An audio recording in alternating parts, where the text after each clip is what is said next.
You're online, ma'am. Okay. Welcome to Professor Academy. Today we will be dealing with some of the previous year questions of Research Aptitude. That is your Unit 2 of your UGC NET exam syllabus. So let's begin with some of the questions of Research Aptitude. Okay, first question is from the type of research methods. So in set 1, you have the type of different type of research methods, and the set 2 is a description or the features regarding different types of research methods. So it's a match the following question where you have to match the research methods with the corresponding features associated with each of the research method. So moving on to set 1, it is experimental methods, B ex-post facto method, C historical method, then ethnographic method. In the set 2, the description is the following: generalizing to the population from a large sample, establishing the patterns of events which have happened through primary and secondary sources. Third, studying shared behavior patterns. And 4, establishing cause and effect through control. And 5, probing into causal factors from the observed effects. So these are the features given. So we have to match corresponding to the research methods. When we see the experimental method and ex post facto method, we know that both are based on the causal effects. Causal effect or cause and effect. So we can see that option 4 and 5 were related regarding the cause and effect relationship or the causal factors. Establishing relationship based on the cause and effect. And when we see what is the difference between experimental and ex post facto method, in experimental method, the researcher have the capacity or have the control over the independent variables, whereas in ex post facto method, it is based on the observed condition or the observed effect. So that itself give your conclusion regarding what to be the option for like experimental method should be matched with establishing cause and effect through control, because the researcher has the capacity to control the variables or the independent variables in the research in experimental method. So option A will be matched with option 4 in the set 2. So A4 and is given for option B and option C. So now you can eliminate completely option A and option D. Now let's see what happens with option B, ex post facto method. Now we are clear that since A is matched with the 4, the rest of the causal factor remain with option 5. That is probing into causal factors from the observed effect. That is the difference between experimental and ex post facto method. So B will be fine. So definitely we can conclude the right answer or the right option is option B, that is A4, B5, C2 and D3. Just we will see what is C2. Historical method, establishing the patterns of events which have happened through primary and secondary sources. Whenever you listen to the primary and secondary sources, the key terms for the historical method. And option D is given as option 3 from set 2, that is studying shared behavior. And what happens in the ethnographic research? The researcher will go and live together with this community, will learn and experiment through them, and learning their behavioral patterns, their cultures they are following of that particular community. So option D is option 2, option 3 definitely. So finally we are concluding that option D is the right answer for the question given. So moving on to question number 2. Which of the following research follows post-positivistic approach? Option A, survey research. Option B, experimental research. Option C, ex post facto research. Option D, ethnographic research. Now we have to understand what is post-positivistic approach and what is the difference of post-positivistic approach with positivistic approach. In post-positivistic approach, what happens? The researcher have a freedom over the research that is conducting, where their creativity and subjective thoughts could be included. What they understood from the actual scenario could be placed and written in their research work. Whereas in post-positivistic approach, it is based on the facts and figures. In the positivism approach, it is based on the facts and figures. What is actually what they get from the numerical data. So now we have to understand what is the post-positivism approach followed in different types of research. And definitely we know that survey research, experimental research, and ex post facto, all three are the one which is having a quantitative type of research, and which will be following positivism approach that is based on the facts and numericals. Therefore, it is ethnographic research that offers the subjectivity concept where the researcher's creativity or individuality could be included in the while reporting the research and while dealing with the research scenario itself. So definitely, finally, the answer conclusion is ethnographic research is out of all the four given, which follows the post-positivism approach in research. Okay, then moving on to question number 3. From the following, identify non-probability sampling. We know different type of sampling. Sampling is the method of finding the samples or classifying the samples. So what are the different types of sampling? Probability sampling and non-probability sampling. In probability sampling, here everyone, each of the member in the population have an equal chance to be selected as a sample. Whereas in non-probability sampling, there is some convenience of something that is defining the samples to be selected. So let's see what are the different types of non-probability sampling. It is convenient or accidental sampling, purposive or judgmental sampling, quota sampling or dimensional sampling, snowball or chain sampling.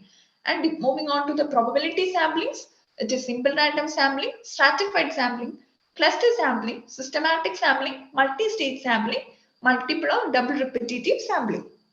These are the types of sampling included in the probability sampling, where everyone have an equal chance to be selected as a sample. So now we can conclude that from the given options, what we have already defined or clearly we have seen what are the description regarding each of the types of sampling and go through that lecture. But now just we have to classify and find out which are those included in the non-probability sampling. So we have already seen which are the types of non-probability sampling, and the answer is option 2 and option 3. That is snowball sampling and quota sampling. That is based on the convenience of the quota which has been created. And in snowball sampling, it appears like a chain sampling from one person to another getting connected, and the samples are being figured out in such a way. So it doesn't include where everyone have an equal chance to be get selected. So finally, option B is again the answer for the given question. That is, snowball sampling and quota sampling are a part of non-probability sampling, and simple random sampling and stratified sampling are the examples of probability sampling. Moving on to question number 4. Which of the following represent the most logical sequence of research process? First one, identifying and defining research problem, formulating a hypothesis, testing of hypothesis, and reporting the results. It gives a complete picture. Let's see what are the next options. Identifying a research problem, defining the population and sample, collecting data, and analysis of data. Option C, survey of research, defining the research problem, collecting data, and presenting the outcomes. Option D, defining the research variables, hypothesizing, testing of research, and reporting of research outcomes. So let's see what is the research process in a complete picture. That is, this is the representation in an 8-step process. We can also conclude it in a 7-step process and see how your questions are coming. This is not that detailed. When you study, it will be like a complete 8-step process or a 7-step process. But when it comes to your questions, so you should be in a capacity to mold it together and have a logical understanding regarding and to identify which is the right option. So let's see what are the complete picture. First one, identifying the problem, then reviewing the literature, then setting up of your hypothesis, then comes study design or the sample design. Compiled together, you will get the research design. So the point of 6 is collection of data. Then point number 7 is processing and analyzing data. Finally, writing the report. This is the complete picture of the research process. Now we have to conclude within this given figures. And we can conclude that option A is the right answer, which gives a complete but a logical sequence with the given options. That is, identifying the research problem, then the literature review is there, but still formulating a research hypothesis. That formulation of research hypothesis definitely will be derived from the literature review that you're conducting. Then testing of hypothesis, through which after collection of data and analysis only we can go for a testing of hypothesis, which itself gives a complete picture. Then reporting the results or interpreting and writing down the results comes in. Option A thus gives a complete picture of the most logical sequence. Out of all those given, option A gives the logical sequence of the research process. So option A is the right answer for the given question. Moving on to question number 5. Which of the following steps in research are least vulnerable to research ethics? So the point to be noted is least vulnerable, which are less vulnerable to research ethics. Identifying and defining research problem. Is there the vulnerable to research ethics? In while you are identifying a research problem, it includes the creativity, the interest of the researcher, where there is least chance to get being violated of any research ethics. So option A will be a part of your answer. Defining the relevant research variables. Based on your research problem only, you are going to define your research variables. So in that process also, there is a least chance to violate the research ethics. So that is to give the complete answer for our question. That is option A. A and B are those steps which are least vulnerable to research ethics. Let's see what are C, D, and U and why they are vulnerable to research ethics. See, data collection, data analysis, and reporting of research outcomes. What comes research outcomes? What is the problem? Why there is a chance to, there is a vulnerable chance to violate the research ethics? Because that is the time when you deal with the human directly, where you go collect data from the people. So and also there is a higher chances of confidentiality. All this has been existing. So all this problem comes when you're dealing with a human. Whereas, but in case of the first two cases, it is completely with the researcher, where he, out of his interest, try to identify and define with the his research problem out of his interest, and based on that identified research problem only, he defined the research variables. In that, there is a least chance that you are vulnerable to violate the research ethics. And whereas when you start dealing with the humans or the people directly, that is through data collection, data analysis, and you are reporting a research outcome which will be favorable to people. So all this can be a chances where you can violate the research ethics that is to be followed.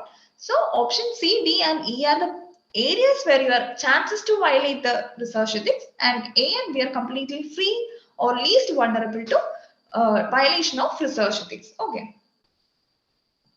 Then moving on to question number 6. Which of the following result in tendency to draw a positive general impression about an individual based on single characteristics? So let's see what are the different types of effects that comes out of the participants during the data collection process. First one is halo effect, because in this halo effect, what happens? Rating positively based on the previous positive experience. That is what we have seen in the question, right? A tendency to draw a positive general impression about an individual based on the single character. Because of some previous experience of previous identified characteristics, you are rating that person or that process as a positive process. So that is definitely halo effect. Now let's see what is Hawthorne effect, maturation effect, and Horn effect. In Horn effect is then actually the opposite of halo effect, where you are rating negatively based on the previous negative experience. In Hawthorne effect, what happens?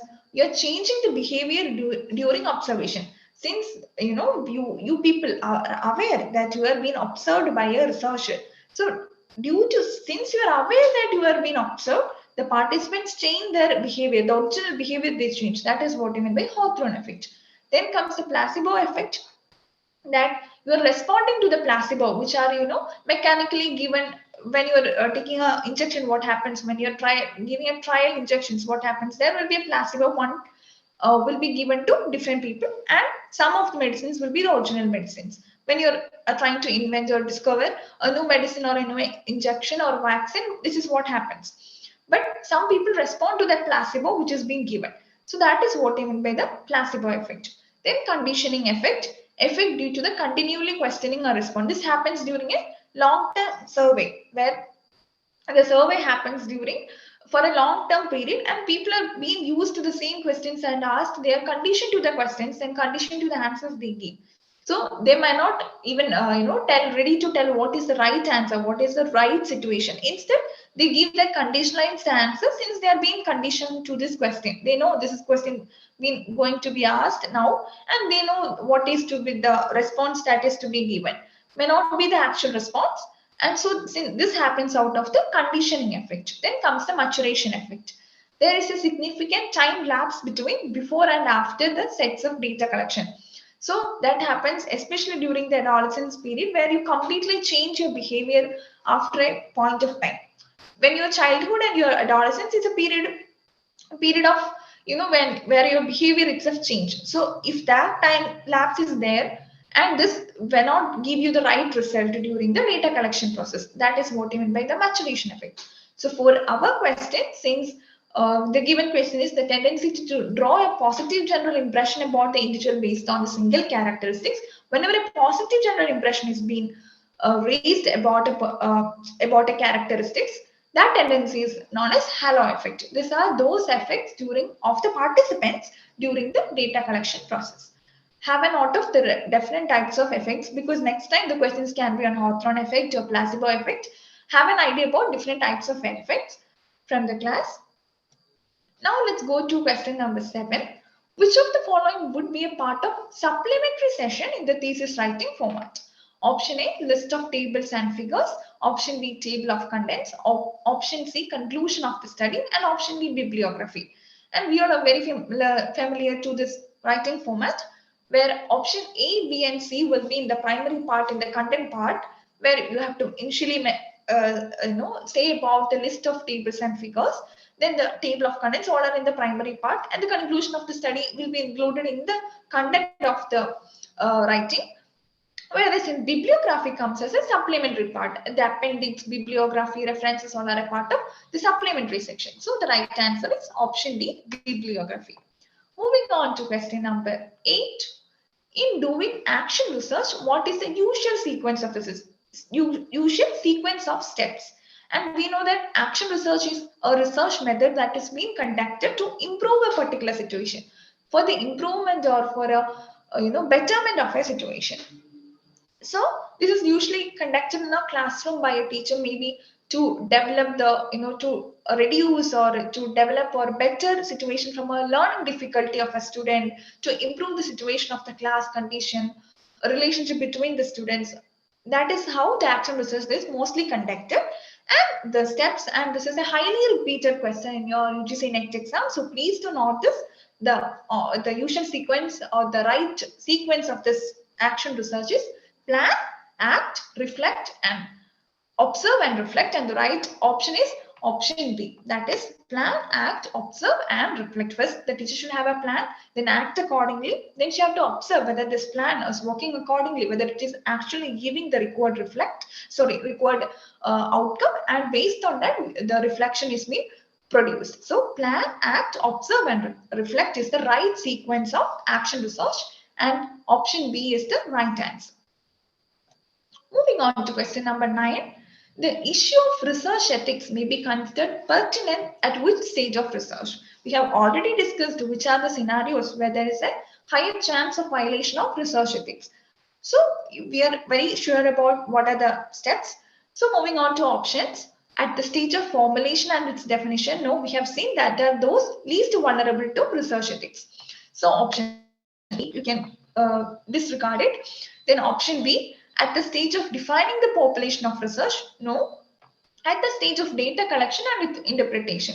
So that is the right answer. That is the stage where there's a higher violation of research ethics, because that is a time where you deal with the people, directly to the people, where you collect data, especially in case of primary data and the interpretation, because sometimes the research can be biased to a particular group and maybe giving the research outcomes based on the that is favorable to a particular section or particular group, and there is higher chance of research ethics violation during this particular stage of data collection and interpretation.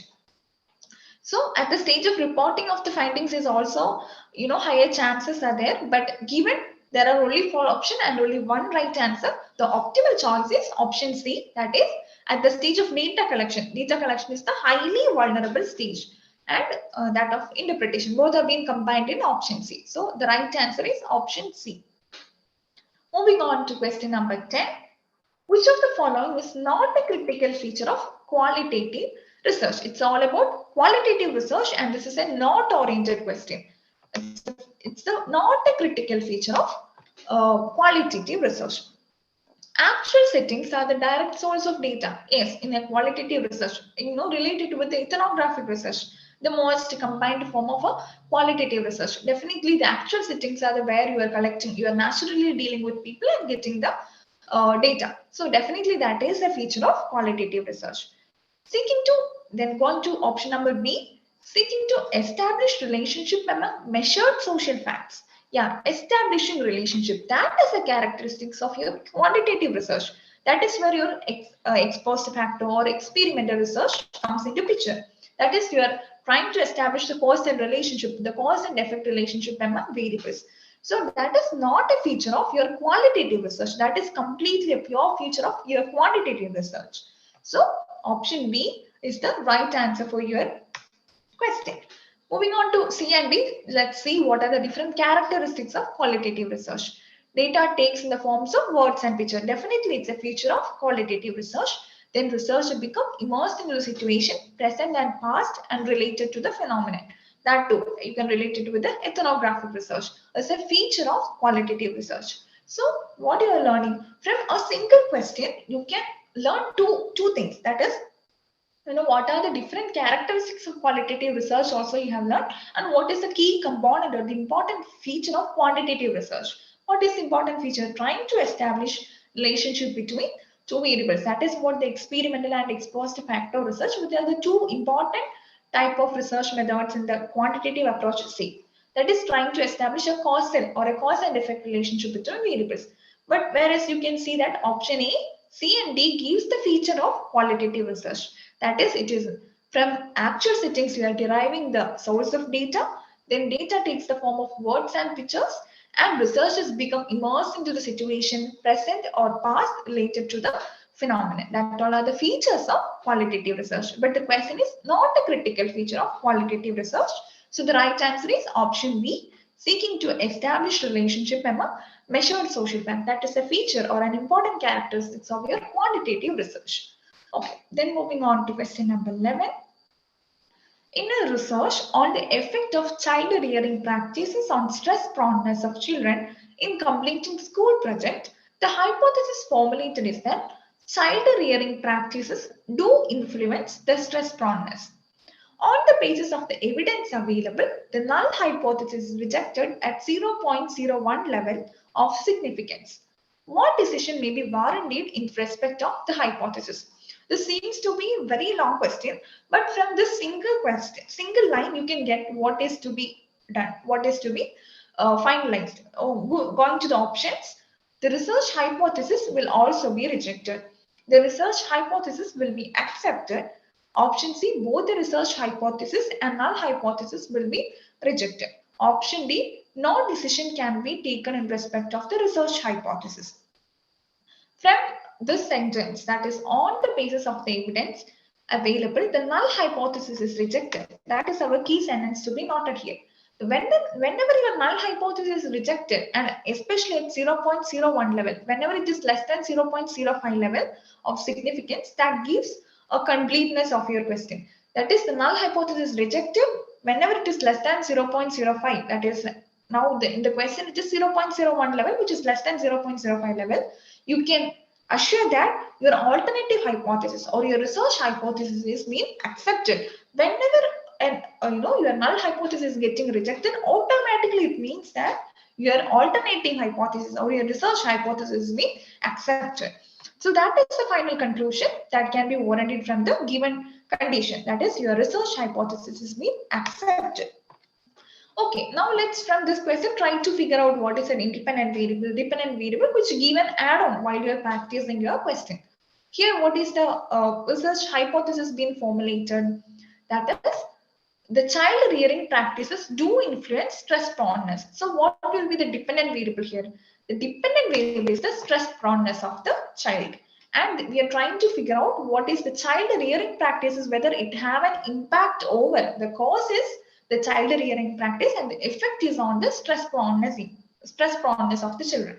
So it's clear that the child rearing practice is the independent variable and the stress proneness of the children is the dependent variable. So whenever you find this kind of long lengthy, while you are practicing, when you are finding these questions like of application level question, at that time itself, try to figure out what is the dependent variable, what is the independent variable, because you have questions like that itself in the research aptitude scenario, application level questions. So whenever you are dealing with an application level question, try to figure out this, what is the independent variable and what is the dependent variable. That is during your practice session, not while you're in the exam hall. Exam hall, concentrate on what is the question, because here null hypothesis is rejected, then automatically your alternative hypothesis will be accepted. That is the key area, that is while you're doing the exam. But while you're practicing, try to figure out what is the dependent variable, what is the independent variable, so you are doing an additional question, additional understanding from a single question. Okay, so do practice that. Okay, then moving on to your question number 12. What is a research design? We have seen that is the fourth important, framing of a research design is the fourth important point of your complete research process. First one, after identification, literature review, framing of hypothesis, then it's the framing of research design, which include framing of your study design and sample design. So it's so let's go and see the options. Option A way of conducting research that is not grounded in theory. It's not that. The choice between using quantitative or qualitative method. Option C, the style in which you present your research findings. Option D, a framework for every stage of collection and analysis of the data. Yes, it's before the collection of your data and analysis of the data, you are going for a research design, that is where you will include the sampling designing or your study design, or a framework, a complete picture or a design is being created through the research design process. So option D is the right option for the given question. It's a framework for every stage of data collection and analysis of the data. Okay, that is the right answer for the research design definition. Okay, moving on to question number 13. Here, when you go through the question, it's clear that it is based on the measurement scales. So let's understand what are the different types of measurement and what are its features. First one, these are the different types of level of measurement. First one is the nominal measurement, that is based on your naming. Naming of the variable just defines your level of measurement. In ordinal, what happens? Both name and your ordered. There is an ordering process also happening. And in interval, what happens? Naming is there, ordering is there. Then a proportionate interval between variables will also be found out. In ratio, what happens? Name, order, proportionate interval between variables, but and also can accommodate absolute zero. That is the feature of ratio. Now let's see what are the examples corresponding to it. Option in set 1, that is different examples where you can relate it with the features of levels of measurement. Questionnaire and interview. What happens in a question and an interview? It is just your nominal collection of data, right? We are not going to order it. Now, in a natural questionnaire or an interview, especially an interview, what happens? It's the words or pictures that talk, right? Rather than having a quantitative, you can convert it into a quantitative analysis at a later stage. But in an interview, what happens? Mostly the words are the data that has been collected. The naming happens here. So questionnaire and interview, you can relate it with the nominal scale of measurement. Therefore, option A is 4. A4 is given for option B and C. Again, we can eliminate option A and option D completely, because A4 is only for option C and B. Then let's see what is speed and frequency. Speed and frequency, you can have a speed of 0. So ratio scale, what is the key feature? It can accommodate an absolute 0, and your frequency also can be 0. So speed and ratio scale, speed and frequency can have an absolute value of 0. Definitely, therefore, it can be related with the ratio scale of measurement. So D will be option 1, that is ratio scale of measurement. So D option 1 is given for option C, that is A4, B3, C2 and D1. Let's see B3, intelligence and aptitude test is interval scale of measurement, that is right. And attitudes and value test, and that is given to ordinal scale of measurements. See, whenever you are, even if you're watching a YouTube video, or you're finding out something that of your interest. We will have a measurement, right? We will be giving rating scales where you have to rate, you're very much satisfied with it, we are less satisfied with it, you're not at all happy with it, you're least happy with it. So that kind of measurement with emojis all will come. That are the different types of measurement through the ordinal scale of measurement, where you rate your attitudes and values, your feelings and emotions are being measured, and that cannot be measured in a quantity. Instead, that are measured in a ordinal. We are ordering our preference. So therefore, the attitudes and values, option C, will be definitely an example of ordinal scale of measurement. And speed and frequency have an absolute zero, like zero speed of zero. That can happen. An absolute value of zero is being accommodated. Therefore, it is ratio scale of measurement. And questionnaire and interviews are having names and variables. So it is a nominal scale of measurement. And intelligence and aptitude test can be measured interval through an interval, that is the interval scale of measurement. So option C is the right answer for our question. Yeah, moving on to question number 40. It's an assertion reason based question. In assertion reason based question, what is the key point? First, you have to identify whether the assertion and reason itself is correct, whether we can go forward. Then, if you find, okay, both the assertion and reason are correct, then you go for a linking factor.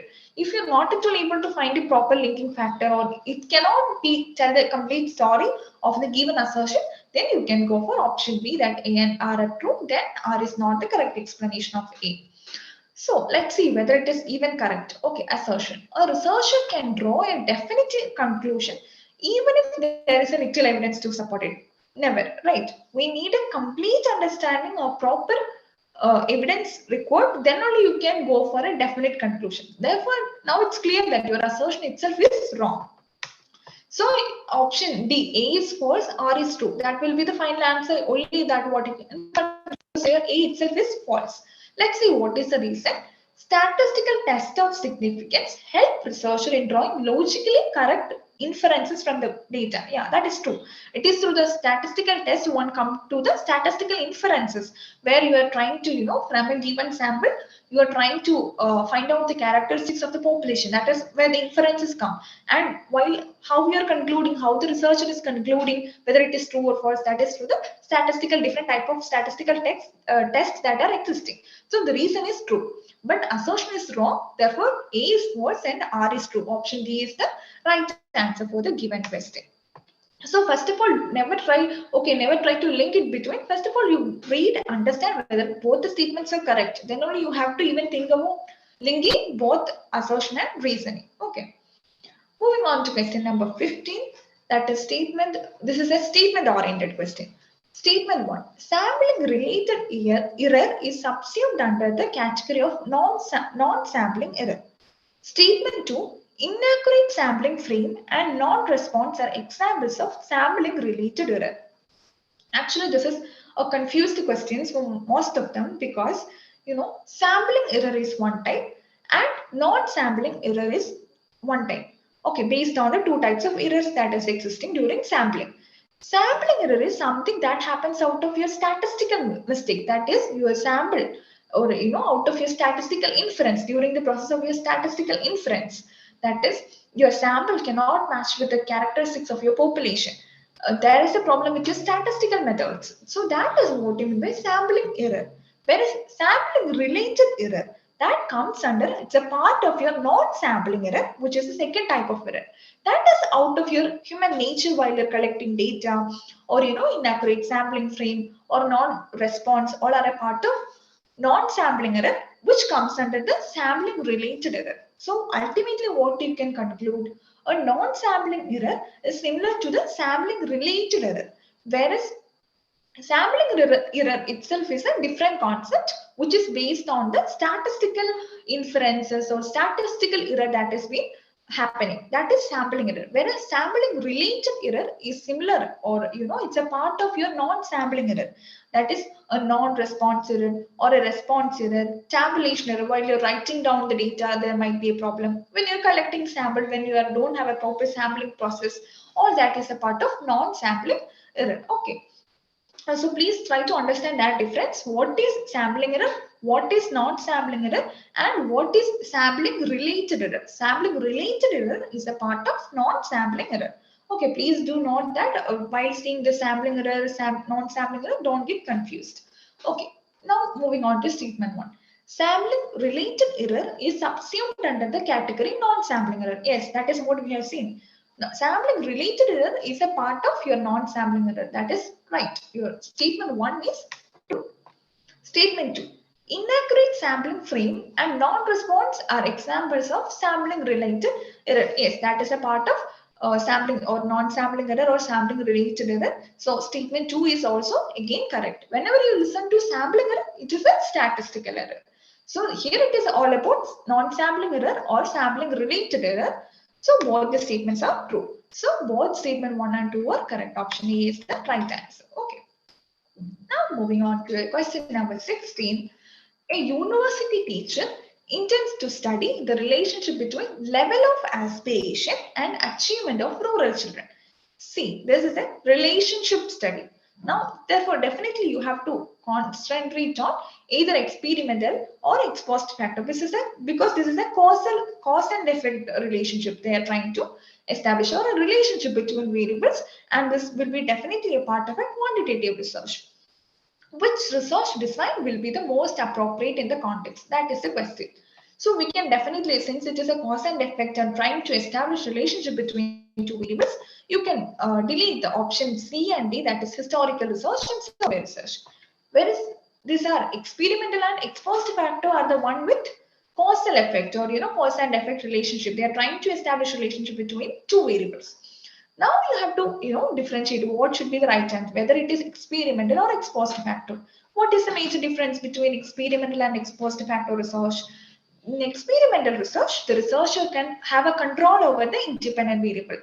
Whereas in ex post facto research, the researcher don't have a control over the independent variables. And what happens? It is something based on the observed facts. Observed what is in the reality, what is happening. That is what is being accounted. So see what are the two variables here, level of aspiration and achievement of rural children. And the level of aspiration is a given scenario. You cannot improve it. The researcher anyway cannot go and improve it. The achievement of the rural children is definitely the dependent variable of the study, and the level of aspiration is the independent variable. And the level of aspiration is being viewed by the teacher, and teacher is not going to play any, or that has been observed, already been observed. So the researcher don't have the capacity to control the independent variable, that is the level of aspiration. Therefore, this is an ex post facto research. There is no controlling of the independent variable or power of controlling the independent variable in the hands of the university teacher, that is the researcher. Therefore, the right answer is ex post facto research. That is based on the observed events, observed factors. They are trying to establish relationship between the variables. Therefore, the final conclusion is the ex post facto research, that is accommodating this particular scenario. Moving on to question number 17. In which of the following research methods an empirico-inductive paradigm is not being employed? It's not being employed. Okay, so there are basically two different research paradigm. What is a paradigm, or what is basically a research paradigm? It is a set of common beliefs and agreement shared between the scientists about how problems should be understood. Different people have a different perspective, different group or different community have a different perspective of understanding a same problem. And there are two different major groups, that is they are following empirico-inductive paradigm and hypothetico-deductive paradigm. In empirico-inductive paradigm, what happens? The researcher collects empirical data and specific cases, and from empirical data from specific cases to generalize to the finding, from specific to general. That is a feature of inductive research or the empirico-inductive. From the observation, they are trying to give a finalized conclusion. But what happens in the hypothetical deductive research? It begins with a theory. They are initially they're coming with a theory. Then only they go for observation and collecting data, formulation of hypothesis. All that happens after the point. First of all, they are formulating a theory. Then only they are going for collecting data and testing whether this theory is right or wrong. So that is the steps followed by the hypothetical deductive research paradigm. It begins with a theory and derives testable hypothesis, and then tested by gathering and analyzing data, and then theory is finally supported or refuted. That is what we see happens in a proper academic research. First of all, the theory is being created, a hypothesis is being put forward. Finally, after data collection only, you go and test and see whether this theory is right or wrong. So that is the feature of hypothetical deductive paradigm.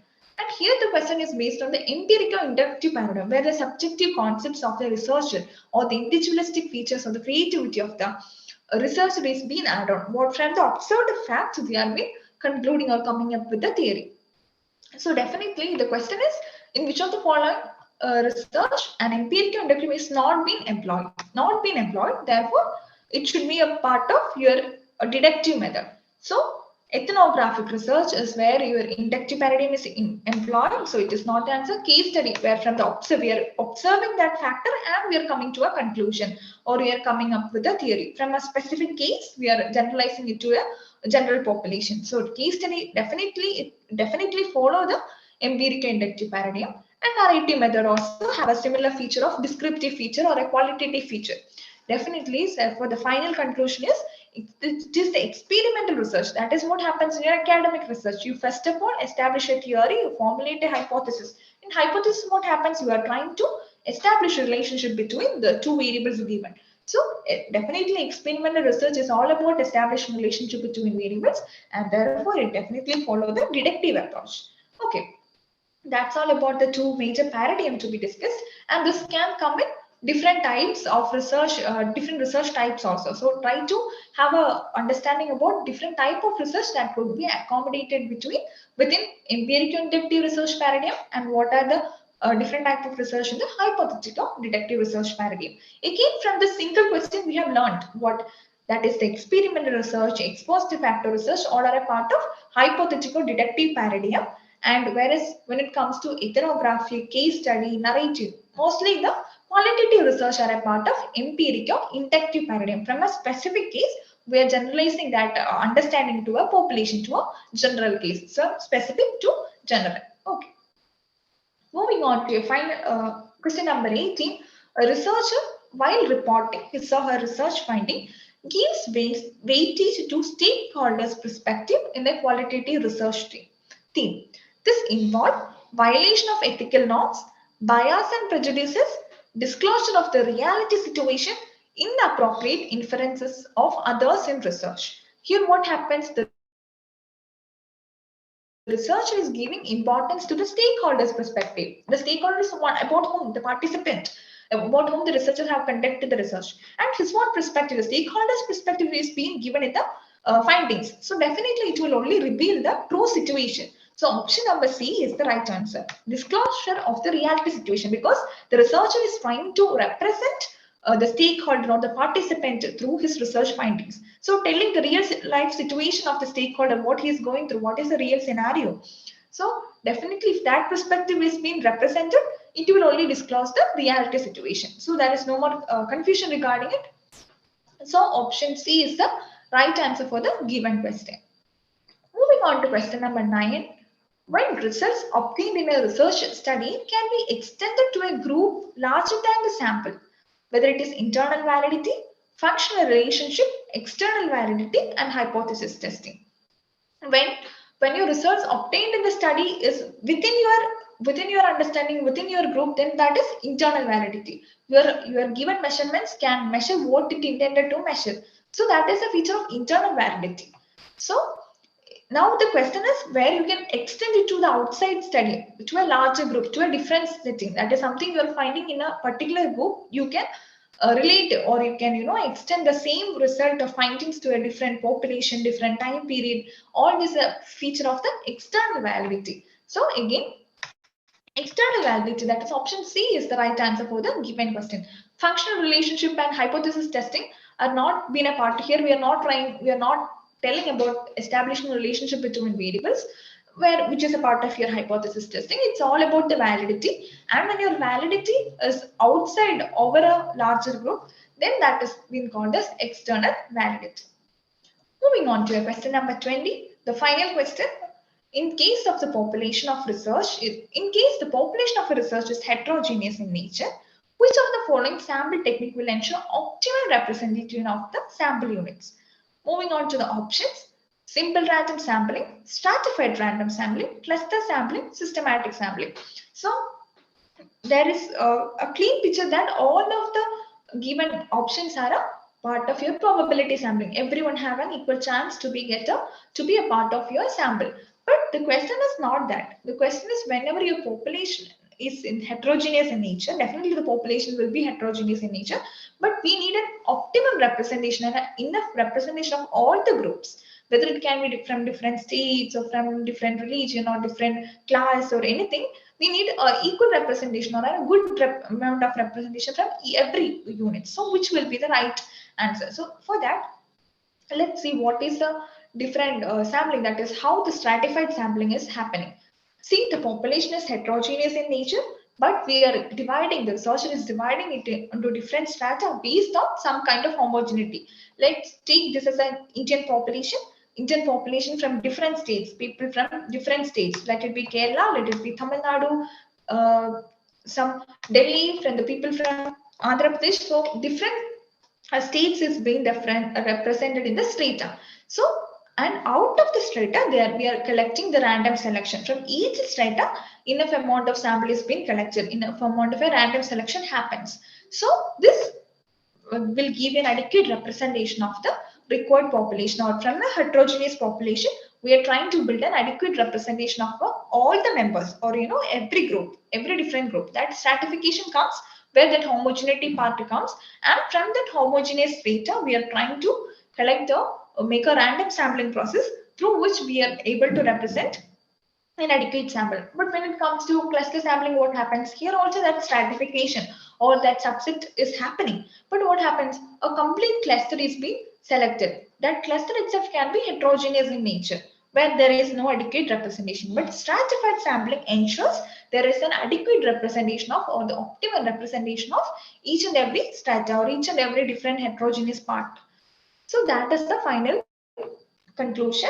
From for an optimal representation, we need to go for a stratified random sampling. All are examples of your probability sampling only, where it ensures an equal opportunity to be selected. But for a optimal representation, we need to go ahead with the stratified random sampling. Okay, so these are the ways how we are different type of sampling is coming, different types of researches are coming. So whenever after studying, please don't stop there after having a theoretical understanding. Please to go and do your question section where you do the previous year questions. So you will get from a single question you are getting different understanding. Some of the areas, since it is a competitive exam and you have a large and huge syllabus to study, sometimes you won't be able to complete each and every section. So what happens? So the better trick is to do after completing, after having an analysis over a particular unit, please to go and do your previous year question and please to make an analysis over it, understand each and every question. From a single question, you are getting adequate and enough knowledge. Then different. If you are learning this particular question, how can you learn? You can learn about each and every sampling. If you haven't even touched your sampling types of sampling, what happens? From this single question, you know. Now you have to learn the different types of sampling. What are its features? How the questions are coming. So in order to understand, in order to have a proper broader understand how the questions come, how we have to approach a different scenario, like a particular area, you have to please go through the previous year question paper. Yeah, that's all about the research aptitude question session for today. Thank you. Thank you.